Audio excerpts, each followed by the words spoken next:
This is my presentation on geothermal energy. So first of all, what is it? It is essentially heat that is constantly emitted by the Earth's core, and this heat heats up bodies of water, soil, and rock. This is called geothermal energy because this heat can actually be used to produce electricity, which we will get into.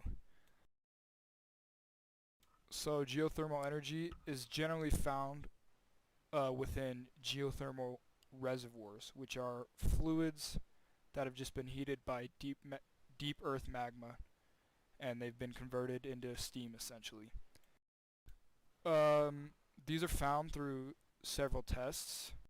Mainly, researchers determine the concentration of metal within water bodies, and this just helps to determine if magma is located directly under the body of water and therefore a geothermal reservoir.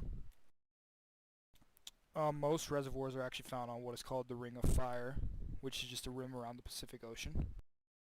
So on the right here we have the Ring of Fire, and as you can see, a lot of volcanoes are also on this sort of boundary, which indicates a lot of tectonic action, which will explain the magma.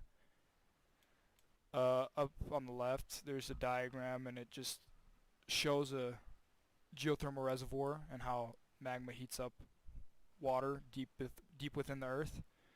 And then the bottom left map just shows potential of geothermal energy in the US. So obviously geothermal is a renewable resource, which is considered renewable because of the constant emission of heat from the Earth's core. It will take a very long time for the Earth's core to stop emitting heat.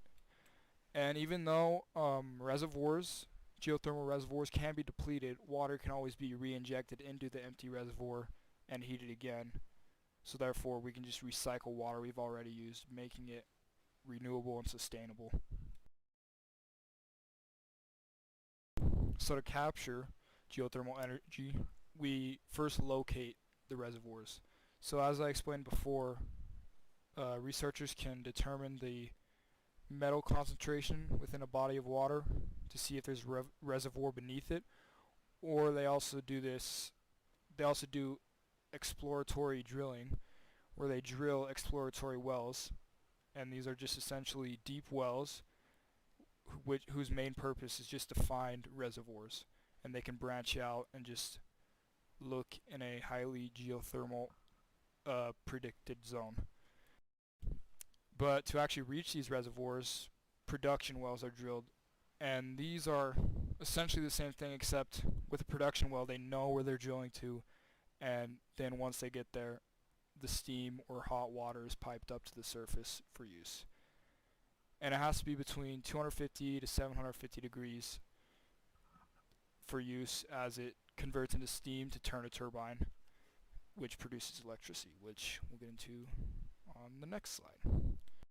So steam is heavily used in electrical generation, which is why geothermal is widely used as well, because at these reservoirs it's just built up steam, and when we finally extract it, we pipe it up to a power plant, and the steam from the reservoir constantly turns a turbine, which inevitably produces electricity. However, it's used in much more than electricity production. It's used in the industry, for drying cloth, timber products, and even like pasteurizing milk. Heating, it is used widely in household heating and plumbing water heating. Hot springs, although it's not very important, it still is a leisure that geothermal energy provides. And agriculture and aquaculture, it can be used to heat greenhouses and speed up fish reproduction.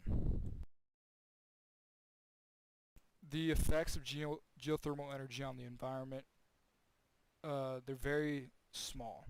They give off few emissions compared to fossil fuels. However, they can disrupt surrounding land, and they do give off some nitrous oxide.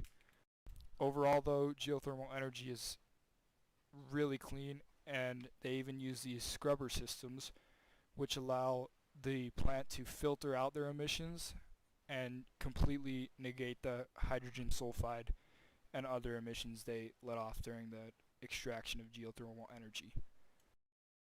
These are just some of my alternate sources, and that's it.